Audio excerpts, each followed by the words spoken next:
김명수 대법원장이네요. 김명수 대법원장 5년 거짓말만 남았다 하는 얘기를 살펴보도록 하겠습니다. 김명수 대법원장 5년 참 그렇죠. 참 말도 많고 탈도 많은 그런 상황이었는데 예.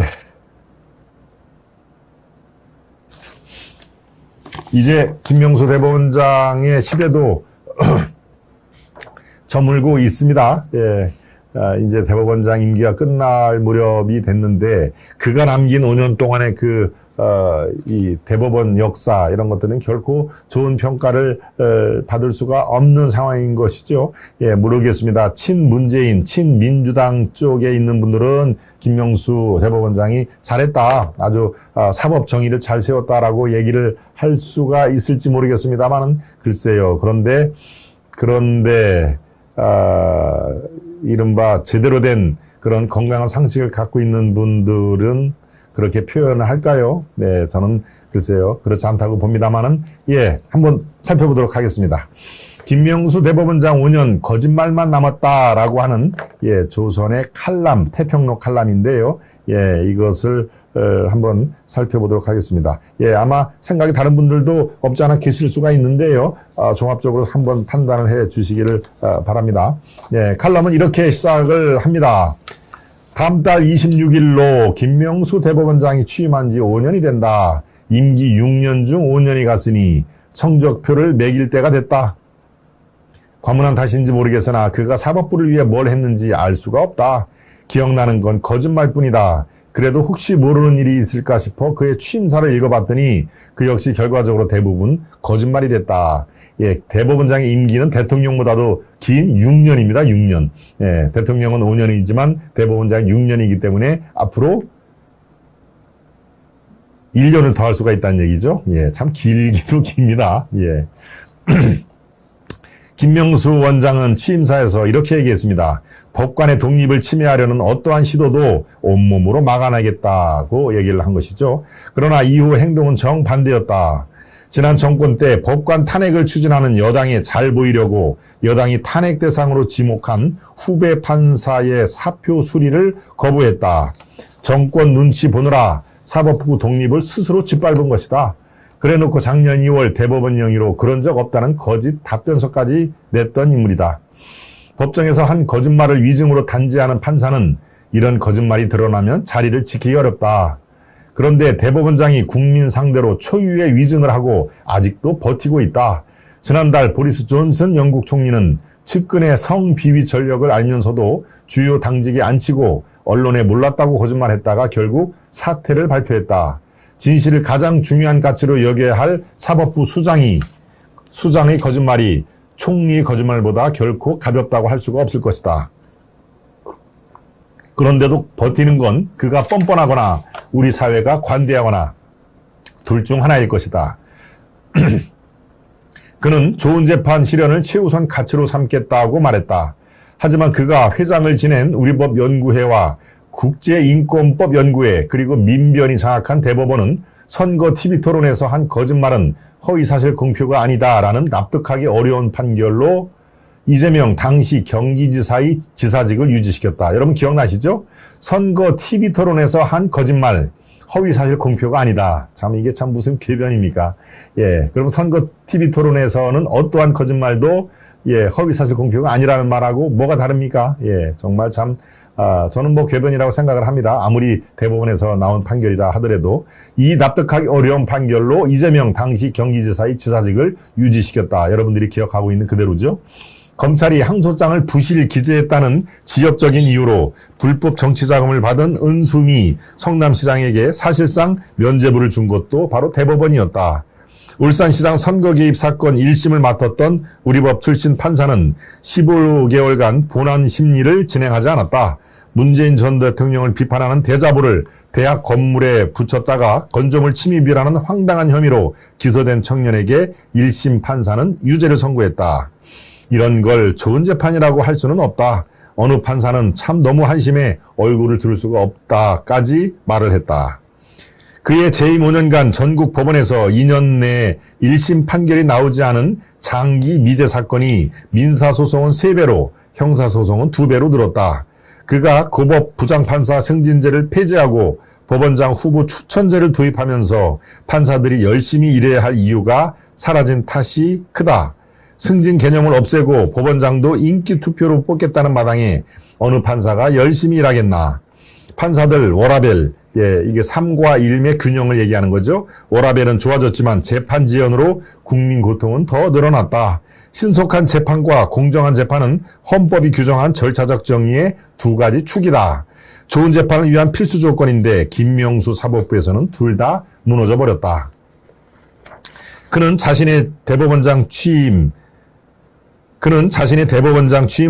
그 자체로 사법부 변화와 개혁을 상징하는 것이라고 했다. 하지만 자신과 이념적 성향이 같은 우리법 인권법 출신 판사들을 요직에 앉히고 권력 비리 재판에서 정권 측에 불리하게 판결한 판사들은 한직으로 보냈다. 사석에서 후배 판사에게 너는 누구 편이냐고 노골적 편가르기를 하기도 했다. 이제 칼럼은 이렇게 마무리를 짓습니다. 그의 측근 판사들은 법복을 벗자마자 청와대 비서관이 됐고 실체도 불분명한 전인 사법부의 사법농단을 고발했다는 판사들은 당시 여당 공천을 받아 국회의원이 됐다. 이건 개혁이 아니라 퇴행이다. 대한민국 사법사에 큰 오점을 남긴 그가 퇴임사에서 이런 일을 어떤 말로 분칠할지 매우 궁금하다라고 칼럼은 끝을 맺습니다. 큰 오점을 남긴 그가 1년 뒤 퇴임사에서 이런 일을 어떤 말로 분칠, 이렇게 아닌 걸로 이렇게 화장을 한다는 얘기죠. 얼굴에 분칠을 할 것인지 매우 궁금하다라고. 네, 글쎄요. 김명수 대법원장을 보는 시각이 조금은 다를 수는 있습니다만은 저도 이 칼럼의 내용의 상당 부분, 절반 이상 동의를 합니다. 대한민국 그 사법 쪽에 상당히 부끄러운 그런 그 언행을 많이 남긴 걸로 저는 판단이 됩니다. 네. 칼럼 정말 잘 쓰셨네요. 그분 소남을 크게 널리 알려주세요. 봉화 고추농장님. 네. 이 쓴 사람 이름을 널리 알려준다는 얘기인가요? 이 쓴 사람은 태평로의 최원규 논설위원이고요. 그가 지목한 비판의 대상은 바로 김명수 대법원장입니다. 다시 한번 강조를 드리겠습니다. 네. 그런 일이 수도 없이 많아요. 우리 홍리치빌님. 네. 7월 28일 대법원 앞 제가 대법원들과의 현장 대토론을 제안했으나 도망가고 말았습니다. 우리 트럼프 슈퍼맨님이 그런 일이 있었죠. 7월 28일 대법원 부정선거 판결이 나와가지고 기각을 했죠. 기각을 했을 때 아마 우리 슈퍼맨님이 그 현장에 가 계셨던 걸로 제가 알고 있는데 대법관들과 현장 대토론을 제안했으나 그들이 도망가고 말았다 한 얘기를 썼습니다. 네. 칼럼 좋았습니다. 속이 후련합니다. 우리 정우야 공정님. 네. 대법원장은 여야 합의된 후보만 임명해야 됩니다. 그렇게 되면은 조금 이렇게 편파성이 좀, 줄어들겠죠? 그런데 글쎄요. 김 박사 따뜻한 물 많이 드세요. 우리 노인부님이, 제가 또 제 걱정을 해주셨습니다. 감사드립니다. 맞습니다. 우리 차가운 물보다는 따뜻한 물이 훨씬, 좋다고 하는데요.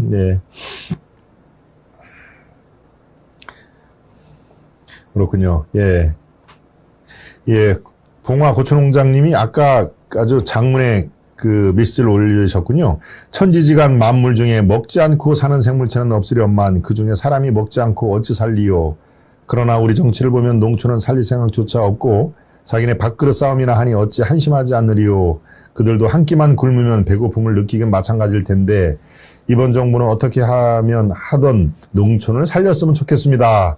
김 박사와 아시아투데이 스태프들 항상 건강하세요. 오늘은 비가 억수로 오네요. 라고 봉화, 두매 고추농장님께서 아까 장문의 메시지를 올려서 제가 조금 늦었지만, 제가 한참 논평을 하고 설명을 드릴 때는 댓글창을 못 본다고 말씀드렸죠. 아마 그때 올리신 모양인데요. 이렇게 또 장문의 메시지를 또 쓰느냐고 얼마나 또 이 노고가 많으셨을까를 생각을 해서 제가 설명을 해드렸습니다. 네. 아직 살만한 세상이네요.까지 또 말씀을 주셨네요. 프레쉬 레몬님, 김재선님, 노윤부님, 정우야 공전님, 보리수님, 또 김태환님,